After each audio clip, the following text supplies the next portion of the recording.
It will be a matter of great pleasure and an extensive learning experience for all of us. I'll give you a very brief introduction of Mr. Niraj Wedwa. He is 45 years of age. He has two children. He did his economics graduation from the Hindu College, Delhi University. Thereafter, he completed his Masters in Business Administration from Faculty of Management Sciences.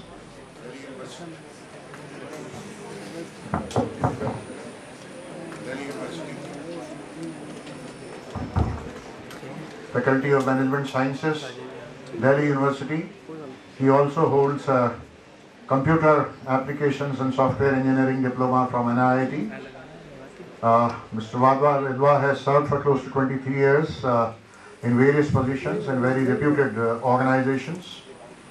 He had 4 major assignments. 7 years he worked in HCL in the beginning of his career. Then he went on to join TNT Express, which is the world's 3rd largest distribution company. 2 years he was with Modi Corp, and for the last 2 years he has been with Nucleus Software.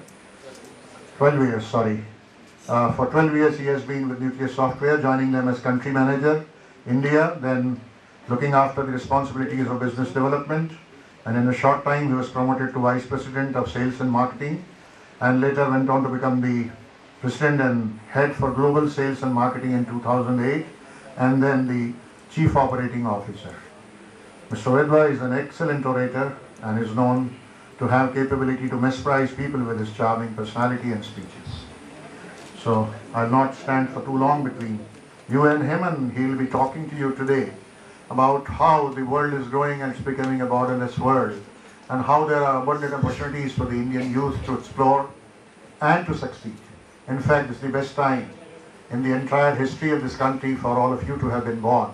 We really regret ourselves that we were born a little earlier than you were born. So what are the opportunities, what are the challenges, how you can stand up to those challenges and succeed? This will be the main theme and content of Mr. Wedwa's talk of today.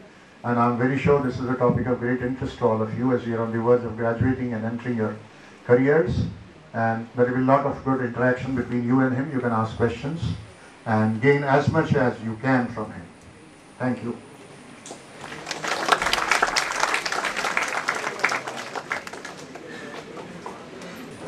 Thank you, Mr. Sharma, and for the introduction, which is slightly overrated, but thank you all the same.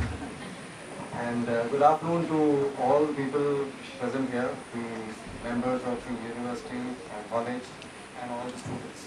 It's my pleasure to be here, to address all of you, because I've also gone through the same phase 23 years back, 25 times कि भाई engineer बनना है, somebody says doctor बनना है, Dadaji will say something, Mamaji will say something, so all kinds of things are there. The only difference was that so many years back, the opportunities were not there. Either it was join the army, or become an engineer, or become a doctor, or become civil services, nothing else.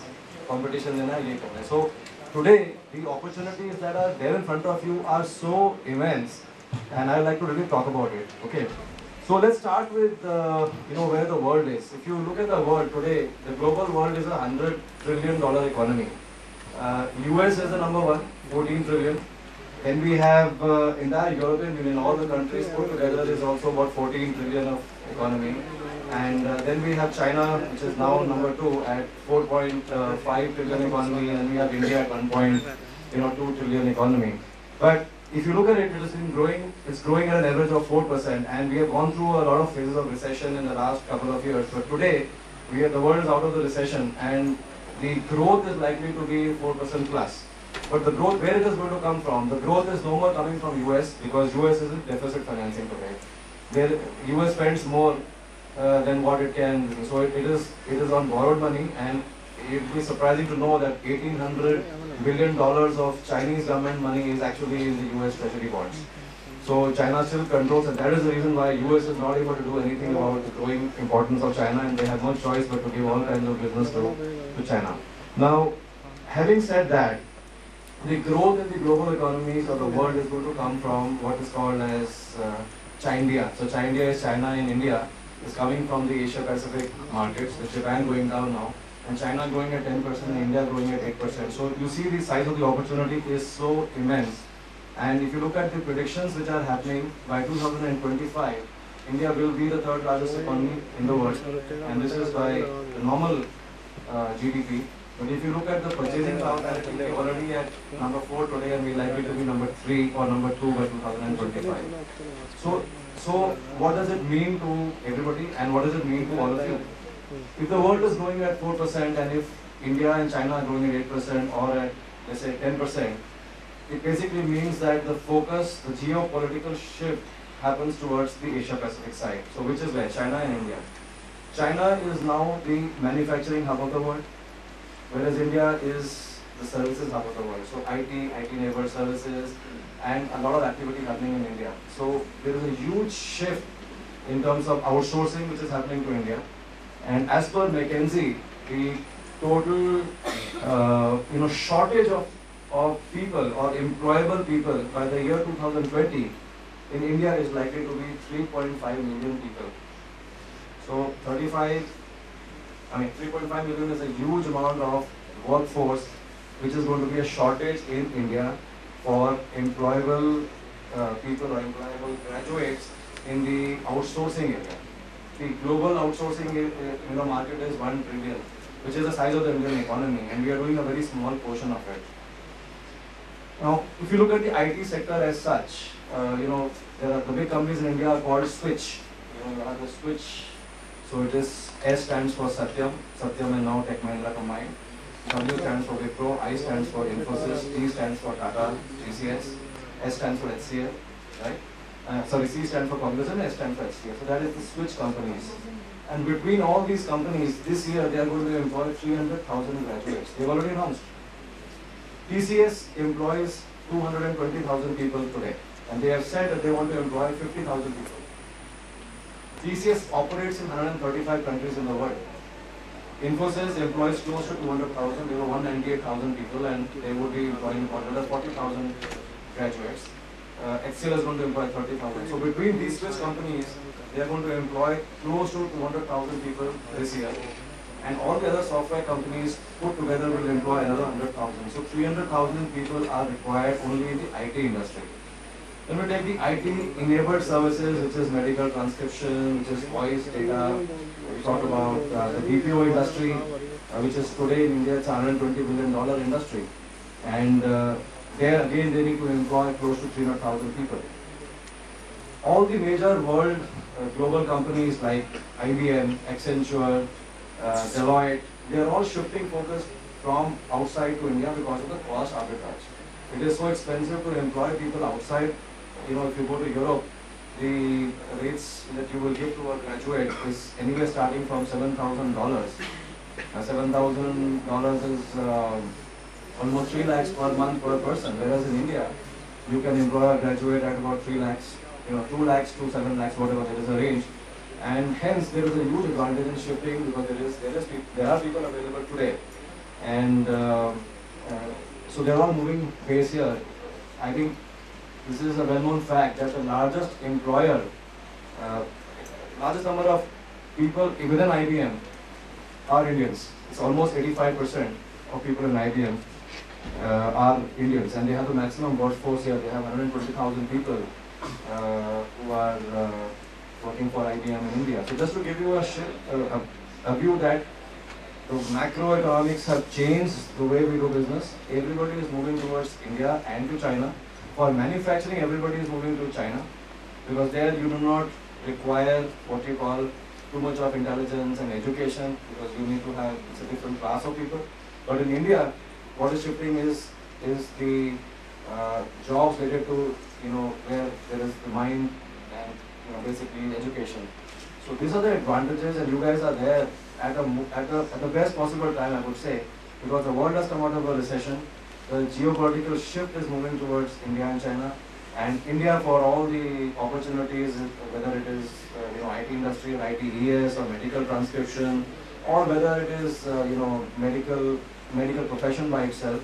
If you look at India by itself, with 8% growth, we are talking about 50,000 crores of investment going into roadways. We're talking about 100,000 crores going into power sector. Today we have $300 billion getting into construction industry. So the construction industry means opportunities, for growth for companies and for people, whether it is cement industry or whether it is the woodwork industry or fans, lights, switches, everything. Everything is going up, and so hence there are huge opportunities for everybody. Now this brings a lot of challenges also, because while the growth will happen, we are losing our competitive edge to China, especially in the IT industry, because there were two clear qualifiers for India on a cost advantage. One is, of course, the cost. Second was the English-speaking language communication. And the third thing, which has been extremely important, is the fact that our quality was or is still better at the moment. But what China has done, in the last 3 years, they have taken more than 100,000 teachers, lecturers and professors from UK, etc., whatever, double the cost. They've opened up huge cases. I have traveled throughout. I have personally traveled to 80 countries. Last year, just for this thing, I did 45 travels outside the country. I have literally been living on a flight. I've been one day in Tokyo office, I come back to India, meet my family at the airport, and I go to New York. So I have done all this. 80 countries I have visited in the world. So I know exactly how business is done there. So I've seen how China has evolved over the last 12 years. I've been to interiors of China and I've seen that how they are making huge SEZs, which are special economic zones equivalent of what is in India, and how they started this exercise 10 years back, how they're incubating companies to start operations, how they're getting these English-speaking professors and teaching people how to speak English. We will have a situation where in the next 10 years, China will have more English-speaking people than what we have in India. So that's the way China is doing. If you talk about software, more than 3,000 educational institutes have been opened up in China, and that is where there is a huge problem in India in terms of institutes and about quality. So we are going to face immense pressure from China, and there is obviously going to be a big issue, and that is why McKinsey says that in India, while we will have stamped graduates are people who have a graduation degree, but whether they're employable or not is going to be a big question, right? So while there are educational institutes all around the country which are coming up, and there will be, I think a lot of focus needs to go from all of you. That you don't only need to focus on what the educational institutes are providing to you. What is extremely important is that you need to put in a lot of focus into discipline, number one. Passion is extremely important, and learning, self-learning, whether it's Google or internet, etc. These are things that you need to really focus on. You need to have the right attitude, which is extremely important, because you can have a degree, but when you go for an interview, how you speak, how you communicate, how you dress up, very small thing, how you dress up, right?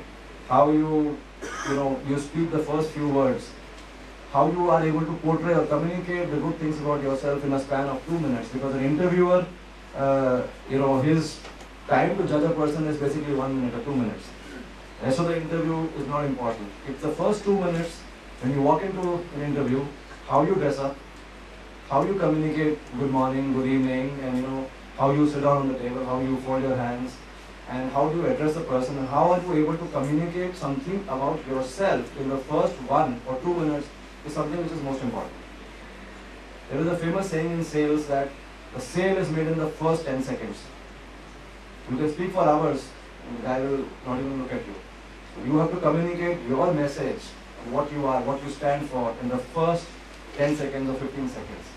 So these are some of the things which are extremely important from your perspective, especially now when the opportunities for youngsters like you are immense. You can get into anything.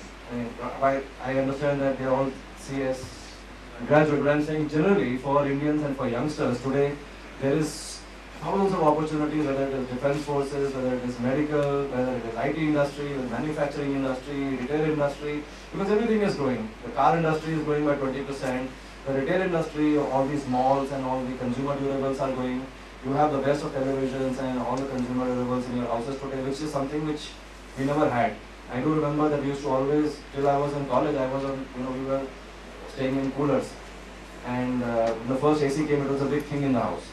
But today, it's become a necessity, or we must have an AC, and everything is today available, whether it's on loans or whatever. 20 years back, there were nothing called as a loan. It used to take 6 months to get a loan. You had to wait for a car. I mean, whether Hindustan Motors car or whether you had to wait for the first Maruti, the waiting period was 6 years. When you used to get a telephone connection, you had to give a party. Telephone connection, you know, so keep looking outside, this MTNL guy will come. And he will come first with the wire, then 10 days later he will come with one instrument, and then 20 days later some ring will come and say, I'm testing it. Then 1 month later the phone will go. So those were the old times. Right? You had to wait for a Bajaj scooter. For 10 years was the waiting period for a Bajaj scooter. 10 years. Right? And when the Maruti was launched in 1982, Asian Games के time में launch हुई थी. So the first car was rolled out in 86. So the waiting period was 4 years, and the people who booked it got their cars in 88, 89. So 8 years was the waiting period for a Maruti car. Loans used to be, I mean, you had to have some relation with the branch manager. Branch manager of a bank, small bank, was the most important person. He was like the prime minister of the country. You know, you could never get a loan. You had to go to his office 10 times, you know, get some connection here, go chai pilao, ye karo, wo karo, and not that like one loan you would get. Right? And everything was around getting a job. I started my first salary, I mean, you know, I started working with HCL way back in 1988. And my first job was 780 rupees. That was my job. And my boss told me, कि देखो मेहनत करोगे तो succeed करोगे, नहीं तो कुछ नहीं होगा. बहुत सारे लोग आते हैं और जाते हैं, लेकिन if you work hard, if you work with passion, you will succeed. So my first job, he told me, if you want to succeed, I'm going to give you the most difficult terrain. So HCL was into typewriters and fax. उस time fax machine आई नहीं थी, but typewriters थे, electronic typewriters. So he told me that our office was in Delhi, a nice office, in Connaught Place, and he told me, I'm giving you Modi Nagar. So हर रोज सुबह आपको एक motorcycle में हमारा जो finance का बंदा है आपको ISBT छोड़ेगा, वहाँ से आप बस में बैठो, go to मोदी नगर, और वहाँ पे जाकर आप मुझे 25 कार्ड लेके आओ. Go to each and every person and collect cards and come back, and you sell typewriters. So it is not about going to Modi Nagar and collecting 25 cards, but the message is that you need to work hard in the initial phases of life. So I used to do it every day. 45 degrees I used to go in a bus. बस में 20 सीटें होती थी और 60 लोग होते थे. Tie पहन के चलते थे गर्मी में. By the time it was evening, it was all shirt was all dark and black and everything. So anyway, that is how life was at that time. And people would remain in organizations for 15 years because there were very few jobs which are available. Today, just the opposite. When I go to recruit people from IIMs, I go to every institute. So in the final round,